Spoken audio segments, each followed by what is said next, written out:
Esta mañana quiero contarles una historia. Quiero que vayan ahí a Segunda de Reyes, capítulo 5, versículo 1 al 19. Es una historia muy interesante que siempre me ha llamado la atención y que esta mañana la quiero compartir con ustedes.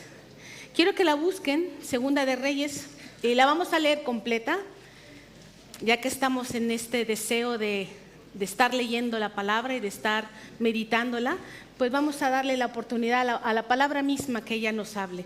Entonces, Segunda de Reyes 5, 1, 19. Vamos a ponernos de pie para leerla, porque siento que estamos ahí medio distraídos un poquito. Segunda de Reyes, capítulo 5, versículo 1 al 19. Yo escogí una traducción en lenguaje actual, una versión en lenguaje actual, así que a lo mejor algunas palabras no serán las mismas, pero como es una historia, creo que la debemos leer así, como una historia, que fue además un hecho verídico. Segunda de Reyes 5, 1, 19. Naamán era general del ejército de un país llamado Siria.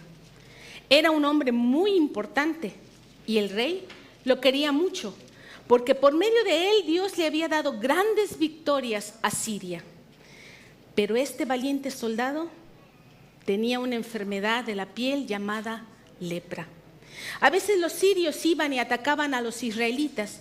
En una de estas oportunidades tomaron prisionera a una niña que fue llevada a la casa de Naamán para ayudar a su esposa.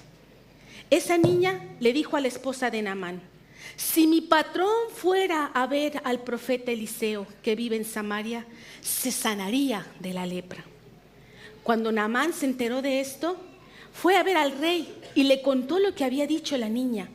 El rey de Siria le contestó: ve enseguida a Samaria, voy a darte una carta para el rey de Israel. Así que Naamán tomó 30,000 monedas de plata, 6,000 monedas de oro y 10 vestidos. Partió de allí, llevando la carta para el rey de Israel, la cual decía: te envío esta carta para que sepas que Naamán, general de mi ejército, va de mi parte y quiero que lo sanes de su lepra. Cuando el rey de Israel leyó la carta, se angustió tanto que rompió su ropa y dijo: yo no soy Dios, no puedo dar vida ni quitarla. ¿Por qué el rey de Siria me manda a este hombre para que lo sane de su lepra? Seguramente está buscando un pretexto para pelear conmigo. Cuando el profeta Eliseo se enteró de que el rey estaba tan angustiado, le envió este mensaje: ¿por qué rompiste tu ropa? Deja que ese hombre venga a verme, para que se dé cuenta de que hay un profeta de Dios en Israel. Así que Naamán fue con su carro y sus caballos y se detuvo a la puerta de la casa de Eliseo. El profeta le envió un mensajero diciendo: ve y métete 7 veces en el río Jordán y te sanarás de la lepra. Naamán se enojó y se fue diciendo: yo pensé que el profeta saldría a recibirme y que oraría a su Dios. Creí que pondría su mano sobre mi cuerpo y que así me sanaría de la lepra. Los ríos Sabaná y Farfar que están en Damasco son mejores que los de Israel. ¿No podría yo bañarme en ellos y sanarme? Así que se fue de allí muy enojado. Pero sus sirvientes se acercaron a él y le dijeron: Señor, si el profeta le hubiera pedido que hiciera alguna cosa difícil, usted la habría hecho. Con más razón debería hacerle caso y meterse en el río Jordán para sanarse. Naamán fue y se metió 7 veces en el río Jordán, como le había dicho el profeta. Enseguida su piel quedó sana y suave como la de un niño. Luego Naamán y todos sus acompañantes regresaron a ver a Eliseo. Cuando Naamán llegó ante el profeta, le dijo: ahora estoy seguro de que solo en Israel se adora al verdadero Dios. Por favor, acepta un regalo de tu servidor. Eliseo le contestó: no voy a aceptar ningún regalo. Lo juro por el Dios al que sirvo. Naamán le insistió para que lo aceptara, pero Eliseo no quiso. Entonces Naamán le dijo: permíteme llevar toda la tierra que pueda cargar en 2 mulas, porque de ahora en en adelante voy a ofrecer sacrificios y ofrendas solo a Dios. No se los ofreceré a ningún otro Dios. Solo espero que Dios me perdone cuando mi rey vaya a adorar al templo de Rimón y yo tenga que acompañarlo. El rey se apoyará sobre mi brazo y tendré que arrodillarme en este templo. Que Dios me perdone. Y Eliseo le dijo: vete tranquilo. Wow, bonita, ¿eh? Bonita la historia. Vamos a sentarnos. Gracias por acompañarme en esta lectura. Pues yo les quiero proponer esta mañana meditar sobre esta historia, porque a mí me parece que la historia de Naamán ilustra una verdad de manera muy evidente. Los planes de Dios sobrepasan cualquier expectativa humana. Lo vuelvo a repetir. Los planes de Dios sobrepasan cualquier expectativa humana, porque Él es mucho más poderoso para hacer cualquier cosa de lo que nosotros quizás podamos pedir o entender o imaginarnos. Y Él en su sabiduría sobrepasa nuestros planes. Nuestros planes son limitados, pero los planes del Señor son poderosos. De hecho, lo dice Isaías. Dijo Dios: yo no pienso como piensan ustedes, ni actúo como ustedes actúan. Mis pensamientos y mis acciones están muy por encima de lo que ustedes piensan y hacen. Están más altos que los cielos. Les juro que así es. Pero mis planes para ustedes, dice en Jeremías, yo lo sé, y no son para su mal, sino para su bien. Voy a darles un futuro lleno de bienestar. Cuando ustedes me pidan algo en oración, yo los escucharé. Cuando ustedes me busquen, me encontrarán. Siempre y cuando me busquen de todo corazón. Por eso decimos que los planes de Dios sobrepasan con creces nuestros planes, porque Él piensa de manera diferente a la que nosotros pensamos. Pero lo hermoso es que sus planes son planes de bien. Planes de bien y no de mal. Esta historia que acabamos de leer sucedió en Israel, en el reino del norte. ¿Se acuerdan que Israel se dividió? Que habían tenido 3 reyes. Saúl. Venga, ¿cuáles eran sus 3 reyes? Saúl. Acuérdense que yo soy muy preguntona cuando predico. Habían tenido 3 reyes, a Saúl, a David y Salomón, y el reino se dividió a causa de la idolatría del pueblo. Y entonces quedaron 10 tribus en el norte y 2 tribus en el sur. Pues esta historia sucedió en el reino del norte, durante el reinado de Joram.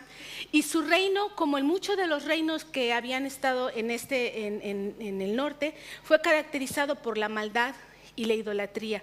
Y un estado de guerra intermitente entre Israel y Siria. Siempre estaban ahí entre guerra, había paz, guerra, había paz, y estaban en ese estado que era como una especie de juicio que Dios estaba ejecutando contra Israel a causa de su idolatría. Así que la nación se estaba desangrando por estas luchas y enfrentaba pues el horror de la violencia, del temor, del hambre, de la escasez, de la muerte.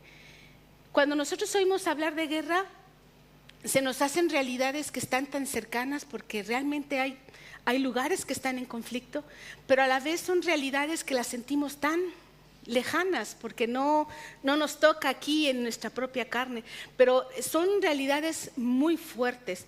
De hecho, la mayor parte de los milagros que Eliseo hizo durante este tiempo tenían que ver con este contexto. Limpió el agua, hizo que brotara agua porque había escasez, multiplicó alimentos, la gente que salía a los campos a buscar comida. A veces hubo un caso en que cocinaron con una planta que era venenosa y Eliseo purificó esa comida. Cuando una familia estaba en peligro de que fuera a dar a la esclavitud porque no podía pagar, él multiplicó el aceite. Entonces todos estos milagros tenían que ver con este contexto de guerra, de escasez. Pero ¿quién era Naamán? Lo interesante de este personaje es que no era judío, era sirio. Era nada menos ni nada más que el general del ejército enemigo. Y esto es muy interesante porque nos muestra a Dios como soberano de la historia, a Dios gobernando e interviniendo no solamente en la historia de su pueblo Israel, sino en la historia de los otros pueblos. Dios es soberano de la historia, pero además nos anticipa, nos deja ver el plan redentor, porque Dios actúa con misericordia para este... Ay, tengo la boca seca, perdón. Actúa con misericordia con este general, dejándonos ver que Dios extendería su salvación para todo el mundo, sin hacer acepción de personas. Él tenía un rango, ya lo vimos, era general del ejército del rey de Siria, era el oficial militar más alto y seguramente era un hombre de mucha disciplina, de mucho esfuerzo. Pero también era un hombre muy querido, un hombre muy amado. Dice que el rey lo estimaba mucho y en la narración nos damos cuenta que no solamente su autoridad el rey lo estimaba mucho, sino también sus criados. Sus criados lo amaban y lo querían. Probablemente era un hombre muy carismático, era un hombre que tenía buenas relaciones con los demás. De hecho, su nombre significa eso, placentero, agradable, amigable. Es probable que tuviera esta personalidad atractiva, ¿no? Y tenía historia, porque dice, por medio de él, Dios le había dado grandes victorias a Siria. Todo esto está en el versículo 1, si quieren ir revisando. Porque, como les decía, Dios usó a Siria como una vara de juicio por la idolatría en el que estaba Israel. Y era valiente. Y esta palabra valiente no solamente nos hablaba de que era un hombre arrojado en la batalla y que era muy valeroso, sino también tiene una connotación de que tenía mucho valor, que tenía mucho dinero, que era una persona rica. Y por el registro entonces vemos que Naamán era un hombre de éxito, que todo en su vida era perfecto. Y si en ese tiempo hubieran existido revistas estas de famosos, seguramente él hubiera estado entre los 10 hombres más famosos, ¿verdad? El Naamán ahí se hubiera colado, porque además me lo imagino guapo, así como grandote, sí, como un soldado. Pero, dice la narración, y ahí está el gran pero, y esto cambia todo, este valiente soldado tenía una enfermedad en la piel llamada lepra. De repente, cuando él descubre la primera mancha, su mundo perfecto se hace añicos.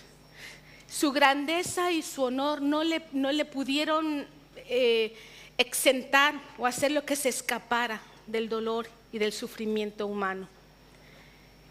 Y él empieza entonces esa búsqueda desesperada.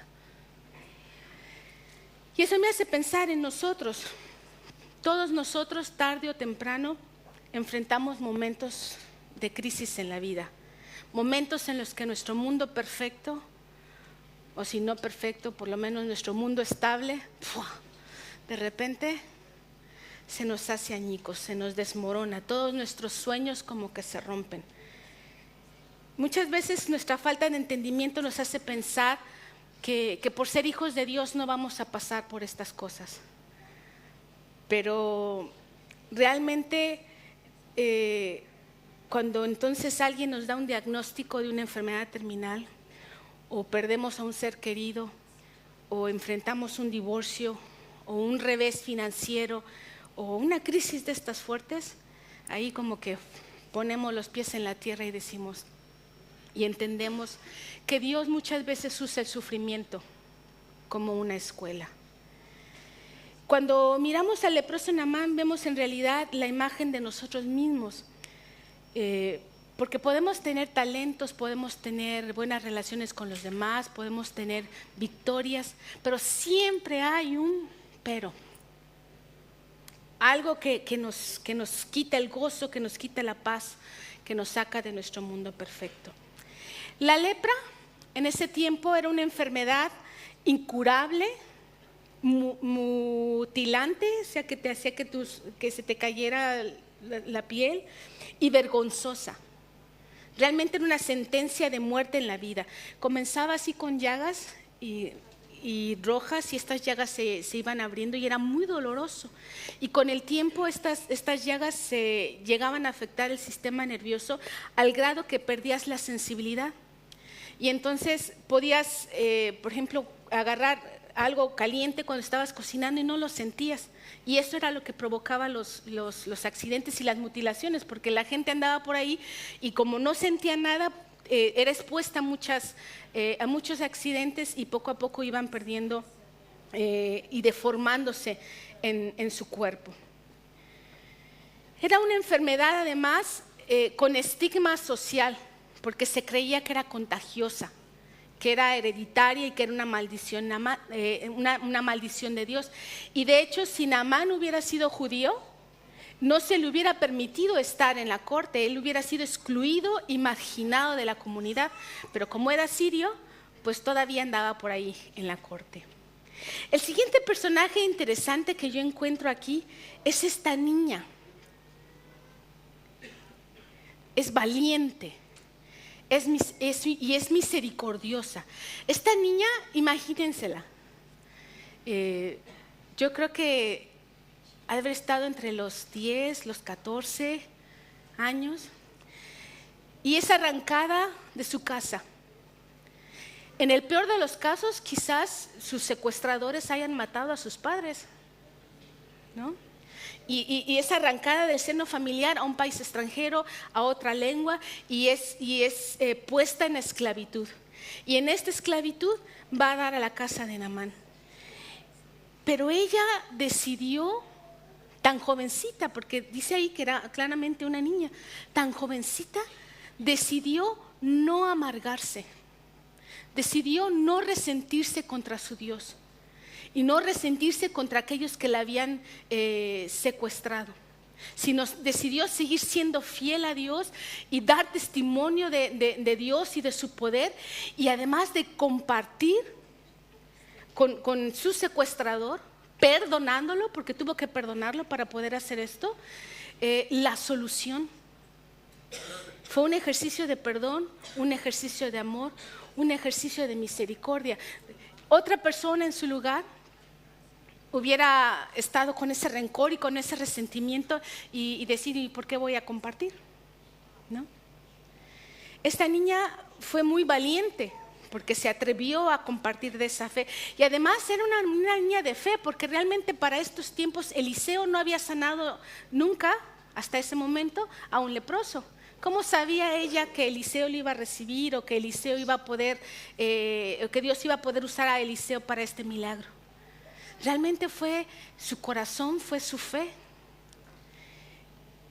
Y yo aquí quiero hacer un paréntesis en cuanto a los niños, porque a veces nosotros no somos tan conscientes del papel estratégico que juegan los niños. Los niños son capaces perfectamente de tener una relación con Dios, de adorarle, de amarle, de servirle, hasta de ser usados para ministrar a otros.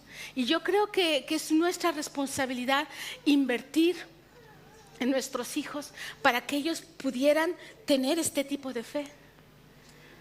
Si alguno de nuestros hijos fuera arrancado del seno familiar y llevado al extranjero en estas condiciones, ¿creen que podría dar el mismo testimonio? ¿Estaría preparado? ¿Estaría listo? ¿Estaría su corazón con esa firmeza y con esa solidez y con esa convicción de su relación con Dios? Yo creo que es algo que tenemos que pensar. La esposa, como toda buena esposa, convenció a Naamán. Y Naamán quizá tuvo sus prejuicios, pero estaba tan desesperado. Yo me lo imagino que en este momento Naamán ya había invertido dinero, ya había invertido tiempo, ya había tratado de todo.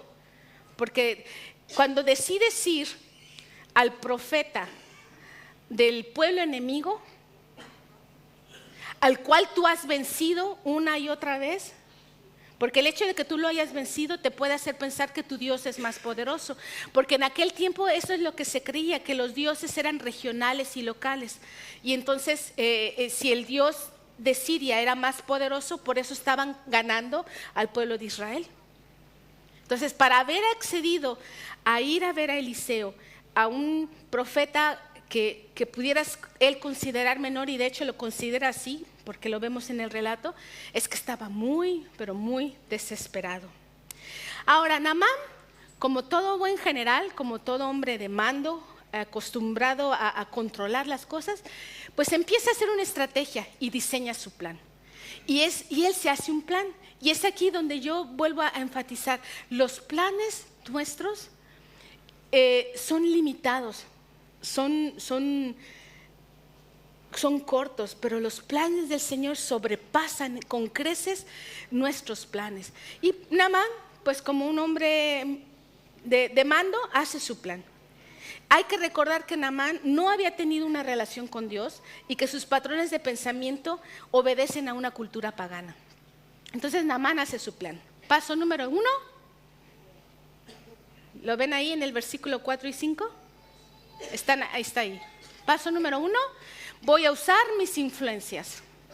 Paso número 2, voy a comprar mi sanidad. Paso número 3, voy a seguir el protocolo y seguramente aplicarán un método mágico o una receta mágica que me va a sanar. Y ese era su plan maravilloso de Naamán. Entonces lo primero que hizo, pues así fue, utilizar su influencia, fue hacia el rey y le pidió estas cartas. Y el rey, como lo quería mucho, pues dijo, sí, vamos a hacer la carta y vamos a mandarte con carta, vamos a mandarte con dinero para que el rey de Israel le diga a su subordinado, que era Eliseo, que te sane. O sea, arreglando las cosas. Naamán estaba pensando que su sanidad vendría de otro hombre. ¿Y cómo nos parecemos nosotros a Naamán? Porque cuando tenemos un problema, una crisis, hacemos nuestro plan también, ¿no? Porque queremos controlar, de alguna manera queremos evitar el dolor que nos está provocándole esa situación y hacemos nuestro plan. Y siempre recurrimos a todos y a todo antes de llegar a Dios. Intentamos miles de cosas, ¿no? Y decimos, quizás no lo decimos con nuestra boca, pero sí lo decimos con nuestra actitud y con nuestro estilo de vida. Si tuviera este enchufe, o si perteneciera a tal familia, o si recurro a X o Z, o si hago tal o cual cosa, entonces las cosas van a mejorar. Y vamos buscando miles de cosas y vamos a miles de gentes para tratar de resolver nuestro problema. Pero hay situaciones en la vida, hay momentos en que realmente nada ni nadie nos puede ayudar, excepto Dios. Hay cosas que solamente las resuelve Dios en el corazón porque están puestas ahí precisamente para eso. Para movernos, para cimbrarnos, para descolocarnos, para llamar nuestra atención y ponernos a enfocar en aquel a quien quizás hemos dejado de lado.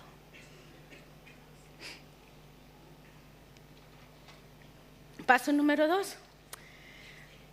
Naamán estaba desesperado y estaba dispuesto a comprar su sanidad. Y como un hombre disciplinado, él sabía que todo lo bueno cuesta. Y él suponía que su sanidad pues también le iba a costar algo. Pero esto no era un problema para Naamán porque él era un hombre rico. Y entonces él estaba preparado para asumir cualquier costo que le pidiera el profeta. Y entonces se toma la Visa, la Master, la American Express, todo se marca ahí, ¿no? Entonces se prepara una buena cantidad de dinero en oro, era como 70 kilos de oro, como 340 kilos de plata. Y vestidos, ¿no? Por eso necesitaba llevar una comitiva. Imagínense cargar 340 kilos de plata ahí. Necesitaba sus caballos y sus soldados. Y llevaba estas ropas porque en esos tiempos tener ropas finas y de material así lujoso y bonitas era un símbolo de riqueza. Y sobre todo si estabas en una fiesta y podías cambiarte como 10 veces en esa misma fiesta, entonces eso era señal de mucha opulencia. Entonces él llevaba la riqueza de ese tiempo, el oro, la plata, los vestidos preciosos. Pero en el fondo, hermano, yo creo que todo esto era una cuestión de control. Porque si algo tiene precio, pues se puede comprar. Y si se puede comprar, entonces yo puedo decidir sobre eso que compro. Yo decido cómo lo quiero, cuándo lo quiero, cómo lo quiero, por qué lo quiero, de qué color, en qué horario, y yo lo controlo. Si yo lo compro, si tiene un precio, yo lo compro y entonces yo lo controlo. Y yo creo que eso mismo nos pasa a nosotros. ¿Cuánto nos cuesta acceder a la gracia de Dios? Porque inconscientemente pensamos, si voy a tener algo tan precioso como el cielo, es que me tiene que costar algo. Y entonces ahí estamos intentando, con nuestras buenas obras, con portándonos bien, con nuestros conceptos de santidad ahí medio reducidos, tratando de comprar el cielo, de ganarnos el favor de Dios. Pero realmente en el fondo, si lo descubrimos así tal cual es un deseo de control. Porque si depende de mí, entonces yo decido sobre esta relación.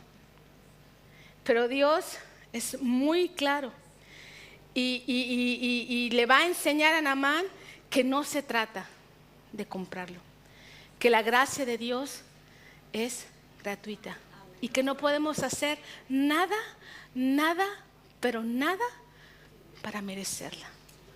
Gloria a Dios, Gloria a Dios. Así es que él está pensando en este protocolo, en respetar el protocolo, pues de rey a rey, súbdito que obedece. Y entonces se montó la película Naamán. Y porque lo dice ahí en el versículo 6, 8 y 9 hasta el 12. ¿Se acuerdan?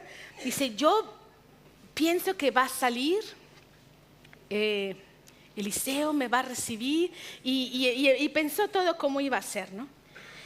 Llega Naamán a la corte y el rey de Israel, cuando lee la carta, pues se angustia un montón, porque él interpreta esta carta como una provocación de guerra. Acuérdense que estaban en este conflicto de guerra-paz, y entonces el rey, fíjense qué triste, porque se supone que era el representante de Dios, pero no tenía ninguna fe, ninguna revelación, ninguna noción de que Dios podía actuar, y se angustia este rey, porque dice, este otro rey me está pidiendo que haga algo humanamente imposible. Entonces seguramente lo único que quiere realmente es una guerra conmigo. Parece que el rey se había olvidado de Eliseo.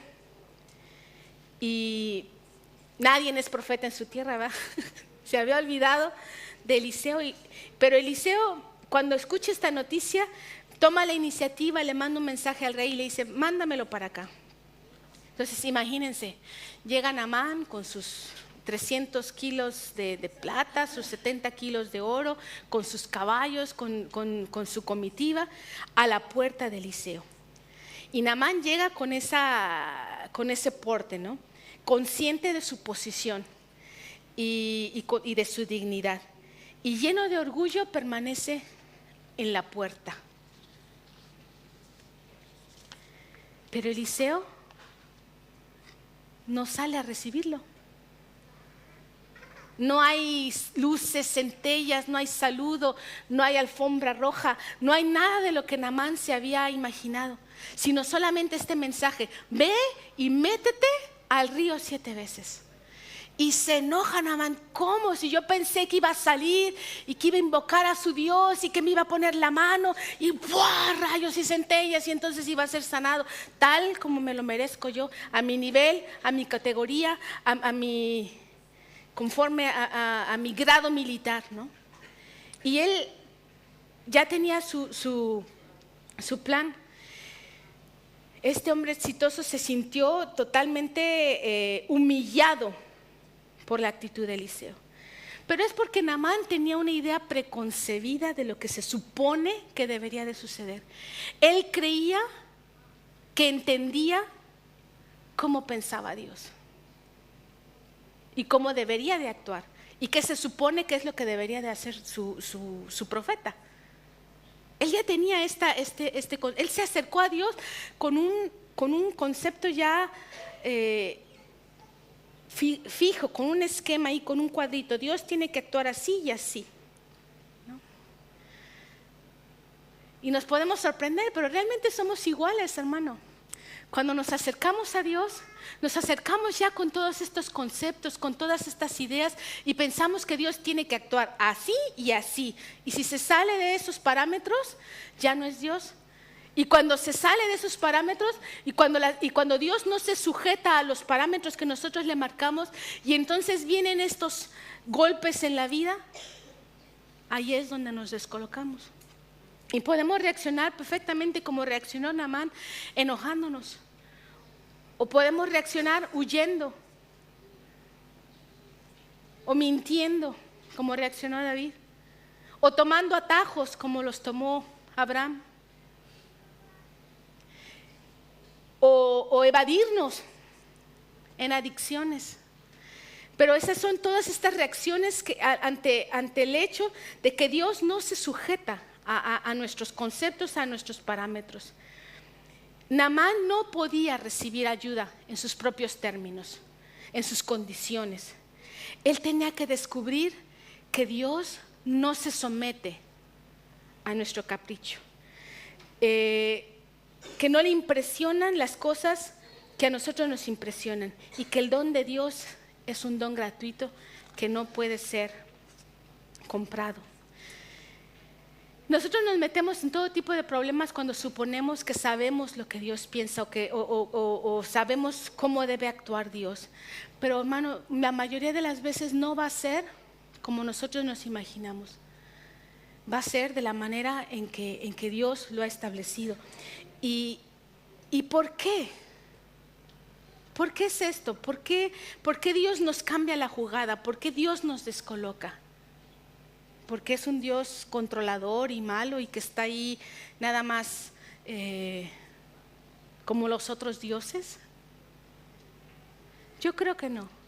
Yo creo que es porque sus planes sobrepasan con creces nuestros planes. Y porque lo que Él desea hacer en nuestra vida es mucho más abundante de lo que nosotros nos podemos imaginar, pedir o entender. Dios quería sanar a Naamán, pero no lo quería hacer en los términos de Naamán, porque lo que Naamán estaba buscando era solamente lo exterior. Lo que Dios quería hacer era un cambio profundo, transformador en la vida de Naamán y revelarse a él como un Dios verdadero. Dios quería mover a Naamán de esos conceptos vacíos y huecos de sus dioses que podían ser manipulables a un Dios vivo y real de poder que no puede ser manipulado. Dios quería revelarse a Naamán de una manera real y poderosa y viva a través de esta sanidad. Y sobrepasa con creces los planes que tenía Naamán. Pero Naamán no lo sabía y por eso se enojó. Y le pidió que hiciera algo totalmente, a los ojos de Naamán, absurdo, pequeño, ilógico: meterse al Jordán. Él lo dice: en mi tierra hay mejores ríos, y si se trataba de darme un baño, pues me lo podía haber dado en mi casa. Pero es precisamente las cosas sencillas que Dios usa para romper nuestra soberbia, para romper nuestra dureza. Se va enojado, pero ahí están los criados nuevamente. Primero fue la niña y ahora son los criados. Y es significativo el papel tan importante que tienen los criados en la vida de Naamán. Y tuvo la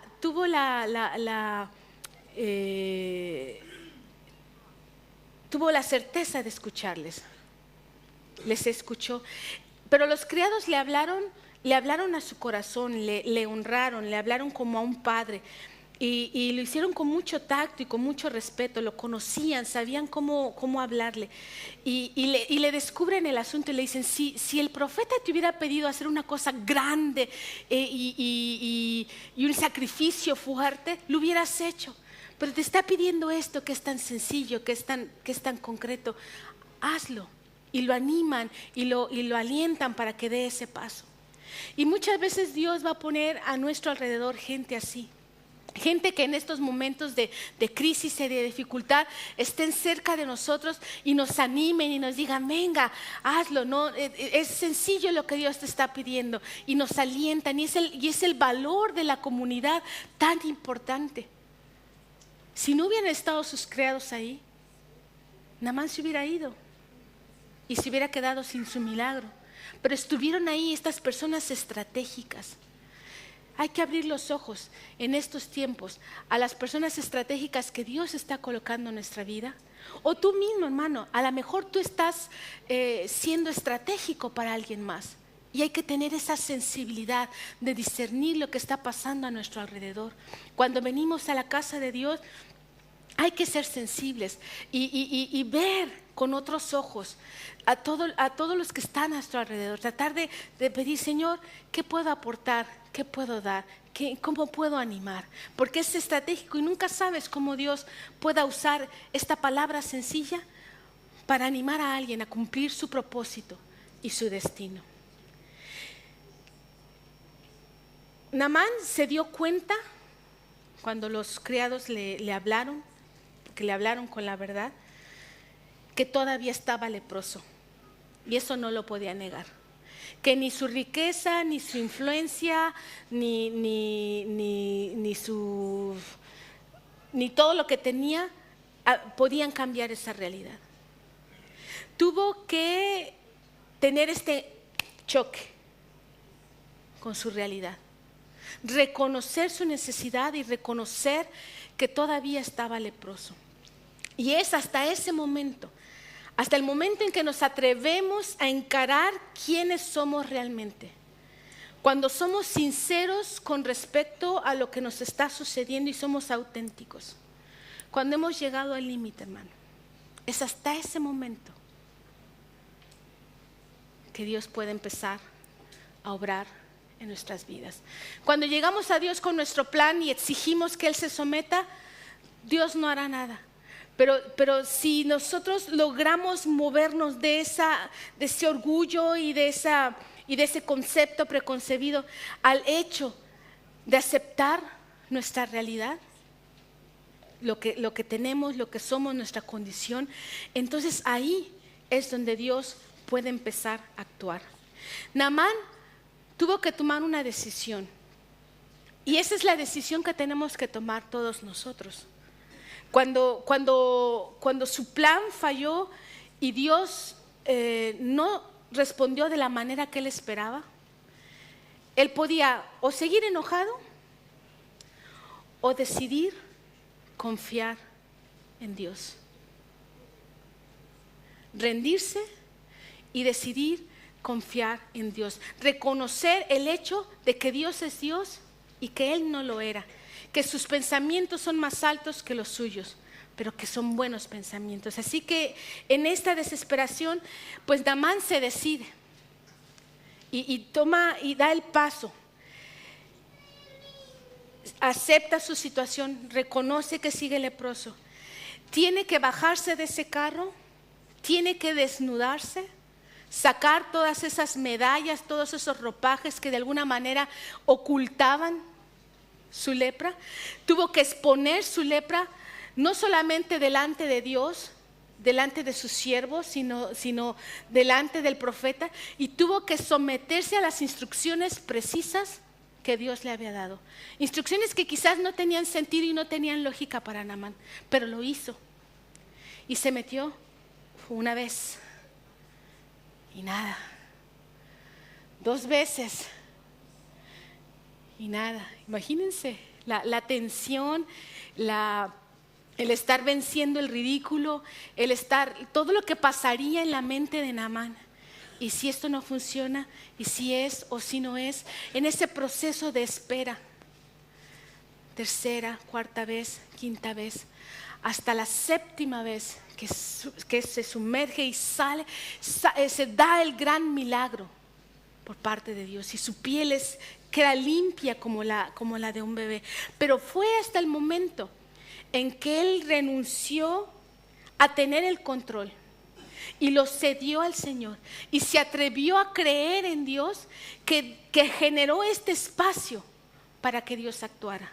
Porque eso es lo precioso, lo maravilloso de los planes de Dios.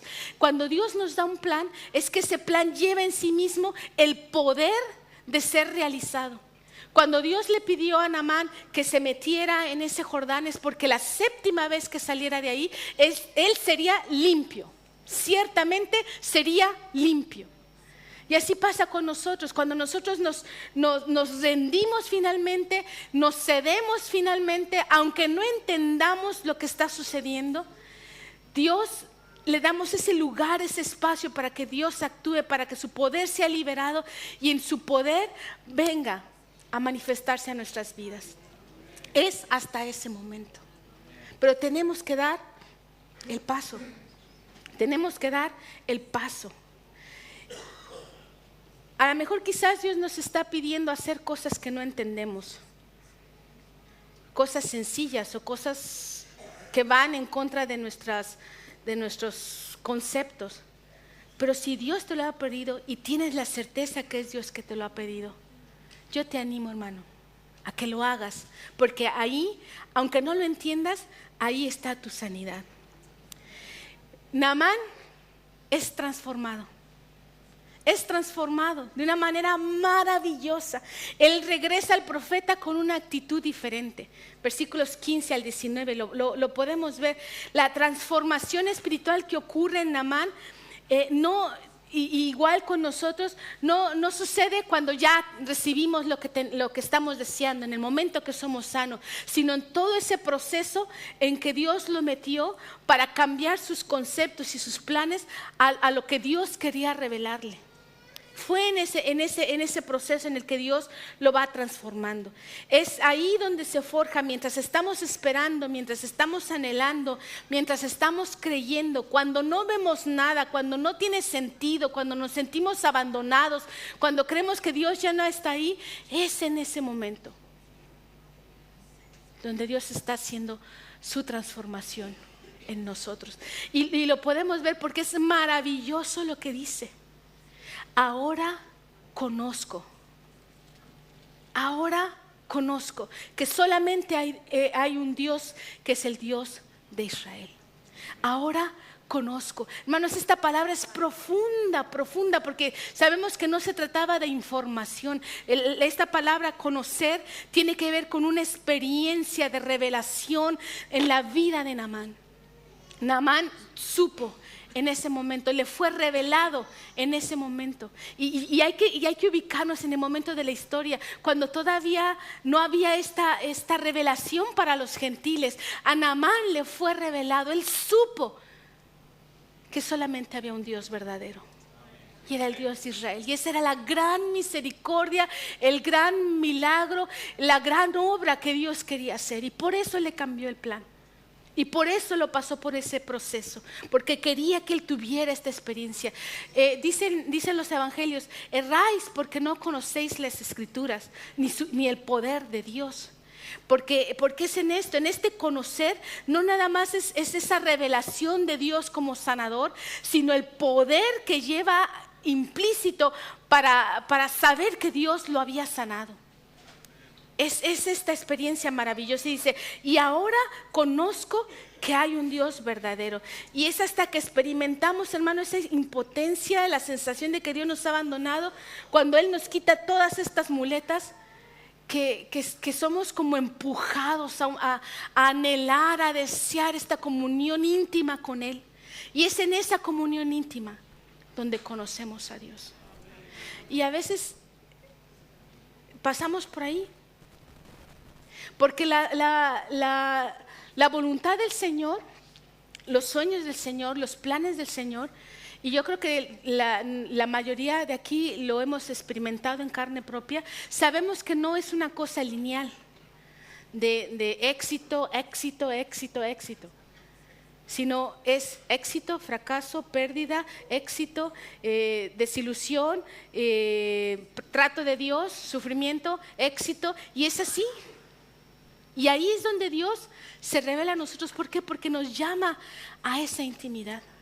¿Se acuerdan de la vida de José?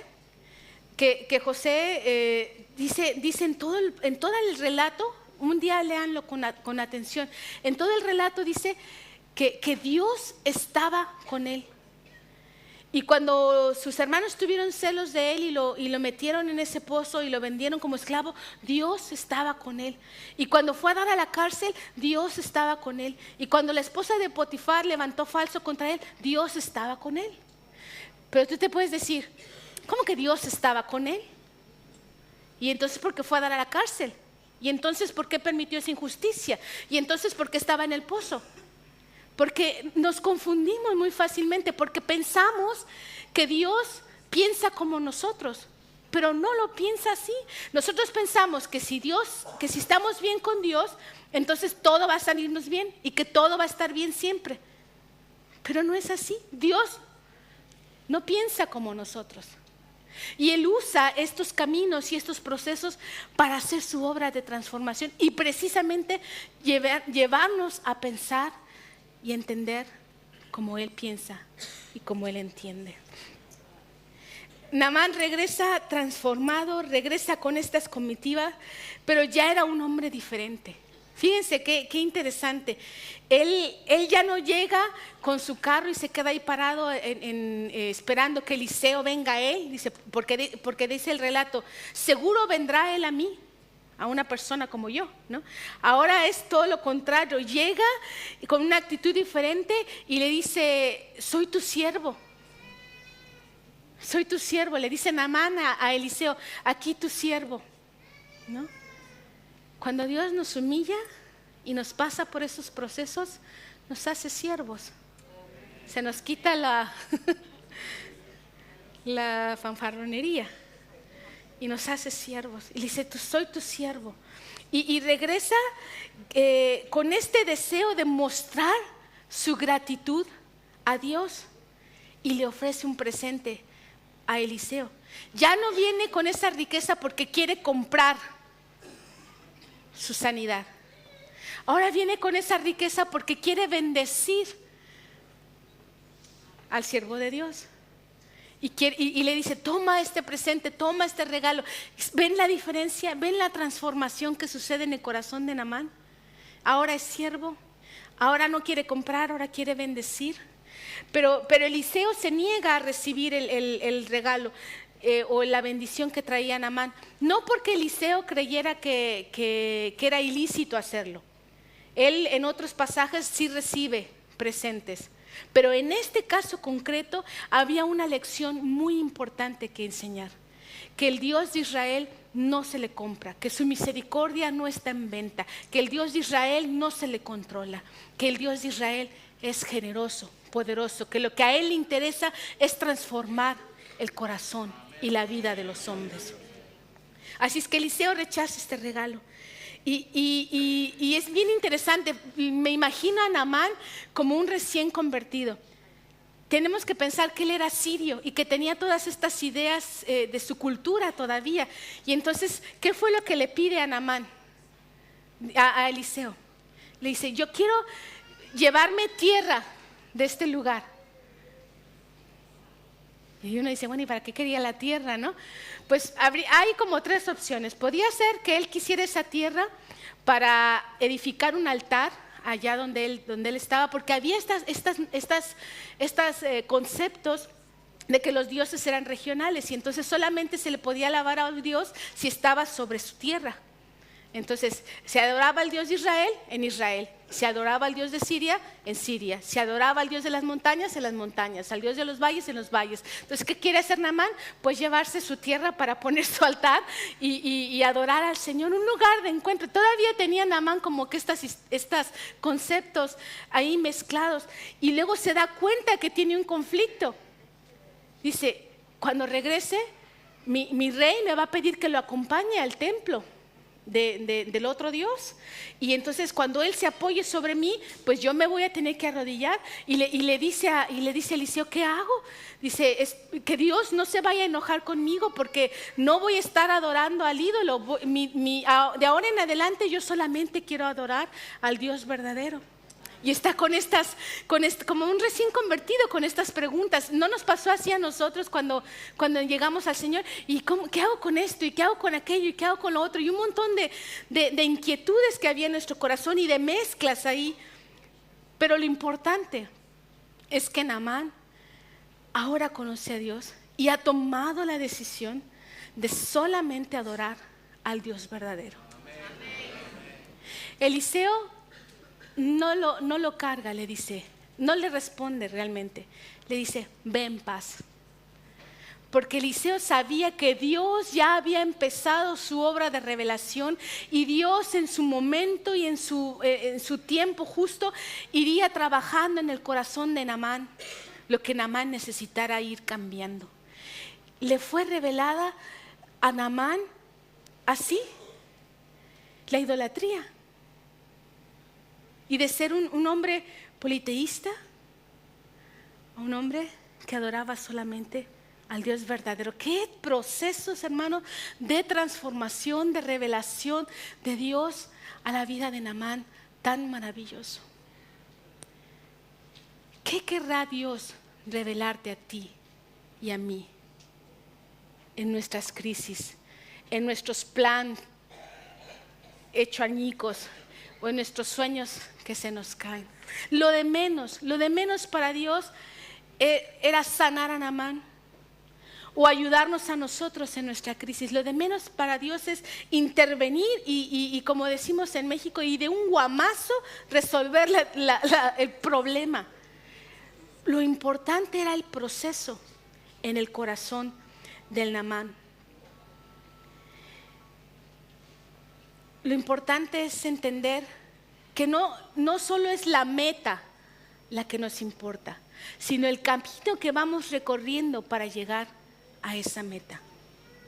El carácter que vamos adquiriendo, cómo vamos siendo transformados en ese proceso. Eliseo lo bendice y sabe Eliseo, no porque Eliseo fuera ambiguo y aceptara esa condición, sino porque Eliseo sabía que Dios iba a hablar con Naamán. Yo creo que a veces subestimamos lo que Dios puede hacer y nos ponemos reglas y cargas y responsabilidades cuando realmente lo que realmente nos cambia y nos transforma no son las reglas ni las leyes ni las cargas que nos imponemos, sino el hecho de que Dios nos revele su amor, que Dios nos revele su poder, que Dios nos vaya cambiando desde el interior y espontáneamente nosotros vamos dando pasos diferentes de vida. ¿Cuánto, hermanos, se parece Naamán a nosotros? Cuando nos acercamos a Dios ya tenemos nuestro plan, ya tenemos nuestra expectativa y le queremos someter. Pero realmente los planes de Dios sobrepasan con creces nuestros planes. Lo que Él quiere hacer, lo que Él nos quiere enseñar. Y son planes, hermanos, de bien y no de mal. Aunque no lo entiendas, aunque tú digas, pero ¿cómo va a estar bien este revés económico? Pues ahí, en medio del caos y de la escasez, sus planes son planes de bien y no de mal. Pero ¿cómo va a estar bien esta enfermedad? Pues ahí, sus planes son planes de bien y no de mal. Pero ¿y por qué mi hijo con discapacidad? Sus planes no los entendemos, cómo piensa Él, cómo actúa Él. Pero una cosa sí sabemos, que actúa con bondad, que actúa con poder, que sus planes son planes de bien y no de mal. Así nos cambia Dios. En ese momento cuando los planes no se ajustan, tenemos esa opción. La opción de seguir enojados, de huir, de manipular, o la opción de rendirnos, de ceder y de confiar. Naamán, este era su primer encuentro con Dios. Pero nosotros ya hemos tenido una historia con Dios y ya hemos probado de su fidelidad. Y cuando estamos en esos momentos, podemos recurrir a esa historia y a esa fidelidad que Dios ha tenido para con nuestra vida y decidir si Dios es confiable o no confiable. Porque realmente eso es lo que estamos haciendo. En ese momento, cuando nosotros queremos tomar el control de las cosas y decir, no, yo hago esto, yo hago aquello, lo que estamos diciendo, Dios, es que no eres confiable. Déjame a mí hacer las cosas porque realmente lo que tú estás haciendo está muy mal. Mira dónde estoy, dónde me has metido en esta enfermedad, en esta crisis, en este problema, en esta situación. Y queremos controlar. Pero cuando nos enfrentamos con nuestra realidad y realmente entendemos que el control es una ilusión y que el único que puede dirigir nuestras vidas es Dios y que Él es confiable porque ha sido confiable siempre, nos cedemos a su poder. Y es ahí donde Dios se revela en nuestras vidas. Yo te invito, hermano, en esta mañana a reflexionar en esta historia. Me pareció a mí muy interesante el proceso por el cual Dios mete a Naamán, porque creo que es el proceso en que Dios nos mete a muchos de nosotros. Yo quiero pedirte que cierres tus ojos ahí donde estás.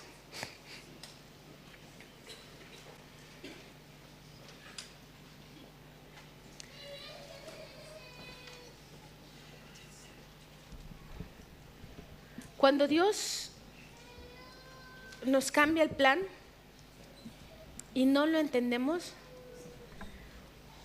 Él no nos llama a entender el plan, pero sí nos llama a ser fieles a Él. Quizás como esta niña que fue esclava, quizás no entendía por qué tenía que pagar ese precio, pero decidió ser fiel. Cuando sentimos ese abandono, es ahí donde somos llamados a amarle, a adorarle, en medio de nuestras lágrimas, de nuestras confusiones, de nuestros sueños hechos pedacitos.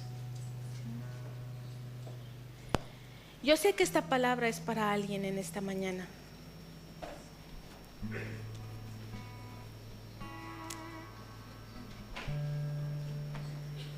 No sé si te identificas con Naamán, si identificas con la niña, te identificas con los siervos, con Eliseo, con el rey. Hay muchos personajes con los cuales identificarse en esta mañana.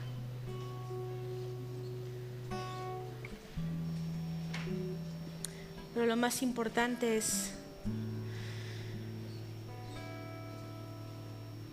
saber que los planes del Señor son planes de bien.